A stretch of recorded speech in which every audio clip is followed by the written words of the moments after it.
I need to tell you something, only because I know it really happened and feel everybody needs to know.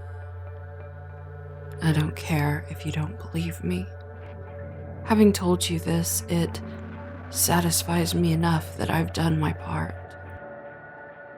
When I was in elementary school, I can't specifically remember when, but I developed nightmares. I had dreams where I was abducted by aliens, and these dreams terrified me. Their gaunt appearance and apparent desire to take me from my family would paralyze me. Now that I'm an adult, however, I realize there were very strange patterns around this that I overlooked as a child. Things only the insightful mind of an adult would have thought to notice, and the terrified whims of a restless child could easily ignore. The first thing I noticed was strange to realize and perplexed me even to this day. It was the fact that I had never known about aliens before I started having the nightmares.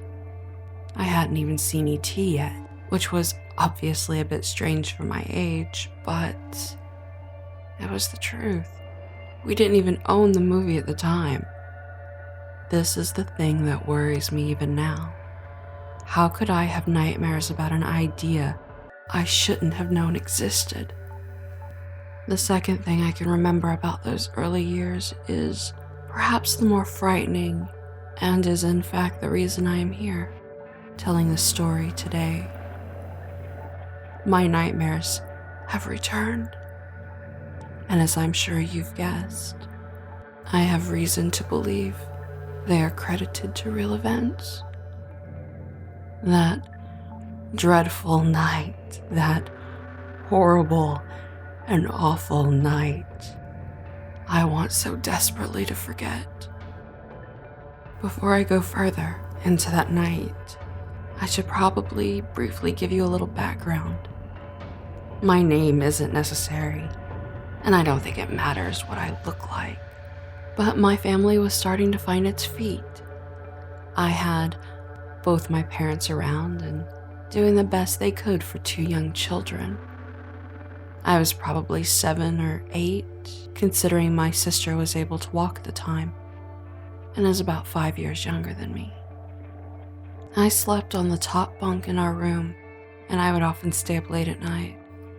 Feeling so sly, my parents never caught me, just staring out the curtained window, hypnotized by the glowing effect of streetlights through a thin white curtain. It was a perfect life, and I was a happy child. One night, though, I had the most frightening dream. I was looking out the window of a building I vaguely recognized to be a variation of my school classroom. Now I know that dreams can work like that, using places from your memory to create something familiar. Yet even if it's an imperfect creation, you have this feeling that makes you automatically recognize where you are. For whatever strange reason, it was night, and everyone was in class. The lights were on so as to ward off the eerie night. That said, things escalated quickly. I was running to the window, as was everyone else. Almost immediately upon arriving and looking out, the power went out, and an intense glow began emitting from outside that could not have been regular school lights. In my dream, a large spin-top shaped object had landed in the courtyard of our school. I turned, looking slightly to my left out the window, and although it was just a dream, that sight traumatized me all the same. I watched my dad carrying my little sister toward this huge glowing ship.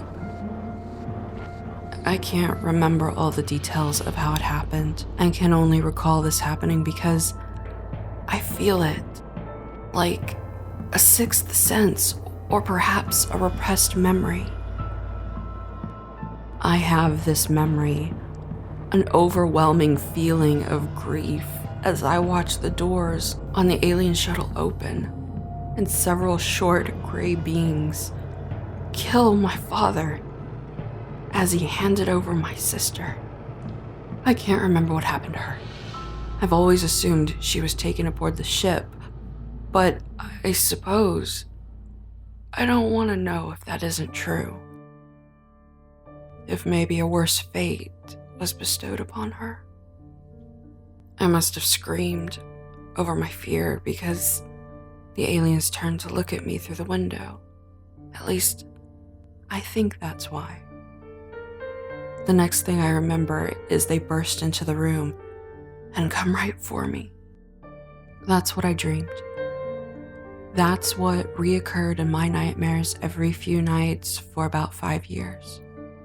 That first night, I woke up crying. I didn't scream. I didn't yell. I just cried. My mom came in hearing my pitiful sobs to try to comfort me, as if she could. I fought the nightmare for a few years. But one night, I awoke again sobbing in fear of something my mind refused to let me remember. Then, there was the night. A night I cannot forget. The night that haunts me to this day. I had just turned 13 the day before, and I remember my family was packed up and moving the next morning.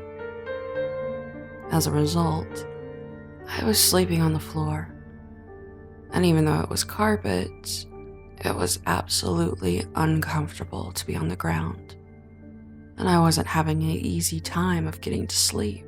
I've always been one to sleep on my side, and the floor hurt. But that night I woke up uncomfortable and my head facing to my left. The two things I noticed immediately were that I had no pillow or blankets, and that I was on my stomach.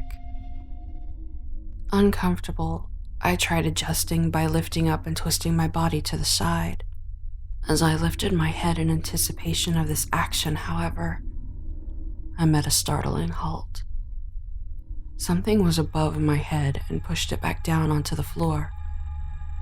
My first panicked thought was, "Oh God, not again." I tried to scream, but nothing came out. Hell, I can't even recall if I opened my mouth. It was like I was paralyzed and unable to do anything but perceive the room around me. Then I noticed something strange about the carpet. I could feel the carpet there, but not actually with my body. My mind recognized that the carpet was there. I remembered what it was supposed to feel like rather than experiencing it physically. The same feeling applied to a light in the room. Although I had a lamp in the general direction of the light I saw, I knew it was packed away with the rest of the things in my room for when we moved the next day. With my head held down and with this strange sense-like feeling, my thoughts suddenly rushed to the nightmare that I've mentioned was reoccurring up to this point. Before I could make any real connections, though, I suddenly was feeling calm and relaxed, sleepy even. Something extremely rare for me. The next morning, I didn't remember the events, almost as if they weren't important, so I'd let myself forget. I remembered them a few weeks later, almost without warning. I wanted to tell my parents. However, it felt wrong to tell them, like something would happen. And that honestly terrified me even more. I didn't want to think about what may have really happened that night. I was someplace else, where for sure I cannot say, but I was not home. Whoever took me tried to make me believe I was still home, using the simulation of a carpet floor. They attempted to make me believe that the light that they were working on me with was my own lamp. It was the same trick they'd used every time they'd come for me, when they'd have me believe I was staring at a glowing window. But my mind fought back that night, and I saw through the haze, just like it gave me the nightmare to tell me something was wrong. You see, they say when you're exposed to a horrific or traumatic experience, your mind will recede into something more comforting, something familiar, so as to survive the event without going insane. They tampered with my memories, trying to convince me that the event never really happened. My mind fought back that night because it knew there was something out there abusing its survival mechanism, feigning safety, so I'd never know the truth of what happens when I sleep. The truth to my dreams. Although I know my memories of those nights will never be clear, I know the truth of every night I chose to forget. Thanks to that one night, my mind chose to remember. I know this will happen again and again.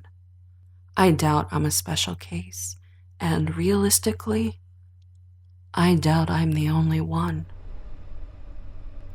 So the next time you swear to God that the last dream or nightmare you had was too familiar or too real, you may want to prepare yourself, because the truth is just under the surface. And every time I think about it, I remember just why I don't want to know it. As I said, your mind only plays these tricks, the very tricks they abuse, to protect you from a traumatic experience that would surely bring insanity.